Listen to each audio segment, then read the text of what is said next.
WNBA All-Star Game ratings down 36% after Caitlin Clark injury. The WNBA took another big ratings hit due to Caitlin Clark's injury. Days before the WNBA All-Star Game in Indianapolis, Clark revealed that she had reaggravated a groin injury and would not be able to play during All-Star weekend. "I'm so excited for Indy to host WNBA All-Star this weekend. I know this will be the best All-Star yet," Clark said in a statement. "I am incredibly sad and disappointed to say I can't participate in the three-point contest or the All-Star Game.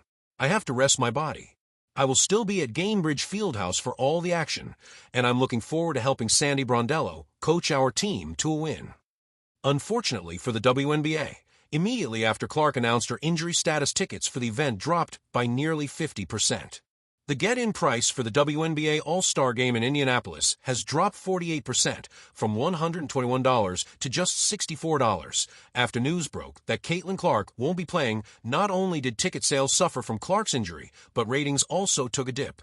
According to Front Office Sports' Ryan Glasspiegel, ratings for this year's WNBA All-Star Game without Clark were down 36% from last year when she played.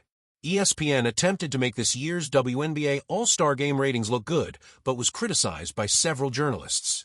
It was supposed to be the crescendo of a rising symphony, the 2025 WNBA All-Star Game in Las Vegas. Fireworks, flashbulbs, and flair.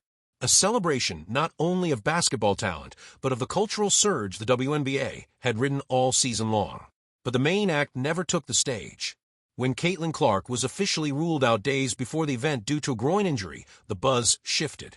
What was once set to be a festival of fandom morphed into a cautionary tale of what happens when a league's brightest star goes dark, even temporarily. The numbers didn't lie. Ratings for the All-Star Game were down 36% compared to the previous year. For a league battling for every pixel of screen time and every inch of column space, that dip was more than a statistic, it was a message. And behind that message, a complex, uncomfortable truth: the WNBA's greatest blessing is also its greatest burden. When the face of a league can't show herself, Caitlin Clark isn't just a player. She's a phenomenon. Since her Iowa days, she's sold out arenas, crashed ticketing websites, and single-handedly shifted broadcasting decisions. She made the Logo 3 cool. She made middle school girls believe in buzzer beaters again. She gave dads and daughters something new to share on Sunday afternoons. And she did all this in just one rookie season. But in Las Vegas, she wasn't in uniform. No Steph Curry style shooting duel. No deep threes. No fierce fast breaks. Just a sideline absence, her face plastered on the Jumbotron in tribute, but her name missing from the box score. Viewers noticed. And perhaps more importantly, casual viewers, the ones the WNBA has been chasing for decades, noticed. The ones who were tuning in because of Clark. The ones who needed just a little nudge to fall in love with the game. Without her on the court, that hook never landed. A league bigger than one player, but not yet treated that way. The 36% drop in viewership opened the floodgates of criticism and commentary. Some asked, is the WNBA relying too heavily on Caitlin Clark? Others argued, what about Aya Wilson, Sabrina Ionescu, Breanna Stewart? Are fans ignoring them? But the truth is messier. The league isn't ignoring its stars, it's just navigating the tidal wave that Clark's arrival created. The WNBA had been gaining ground long before Caitlin put on a Fever jersey. The Las Vegas Aces are a dynasty. The New York Liberty are stacked. Players like Kelsey Plum, Chelsea Gray, and Nafisa Collier have been carrying the torch brilliantly. Yet, the arrival of Clark was different. It wasn't just talent, it was timing, media, and mythology. And when a figure like that misses your marquee event, the system shudders. What the numbers don't show. Behind that 36% drop was a quieter success. Attendance in Las Vegas was still strong. Merchandise sales were steady. The atmosphere in the arena was electric, even if millions fewer watched it unfold live at home. That's the contradiction the WNBA is wrestling with. On the ground, the culture is thriving. Online, the ecosystem is expanding. But for major TV moments, visibility still hinges on who's playing, not just which team is winning. When Caitlin Clark wasn't out there, the game felt to many like a trailer missing its final scene. Voices from the court. After the game, reporters asked Breanna Stewart what the lower viewership meant. Her answer was telling. Of course we want people watching. But more than that, we want them staying.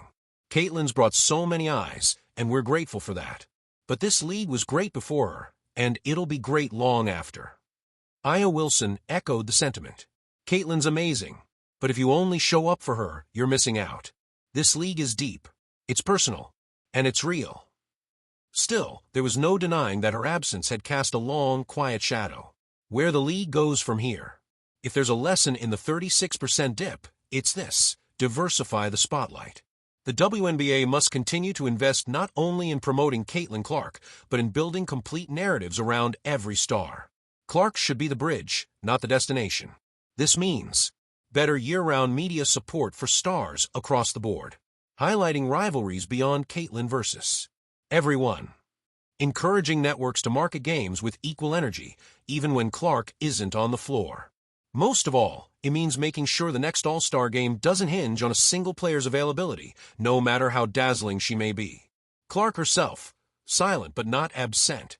Despite her injury, Caitlin Clark made a quiet appearance during the All-Star weekend, not courtside, but in community events. She spent time at a youth clinic, coaching girls through drills, signing sneakers, laughing with fans who were too young to care about Nielsen ratings. One young girl asked, "Are you sad you didn't play?" Caitlin reportedly smiled and said, "A little, but I'll be back. And next time, I'll bring fireworks." Sometimes the brightest stars burn quietly, even when off the court.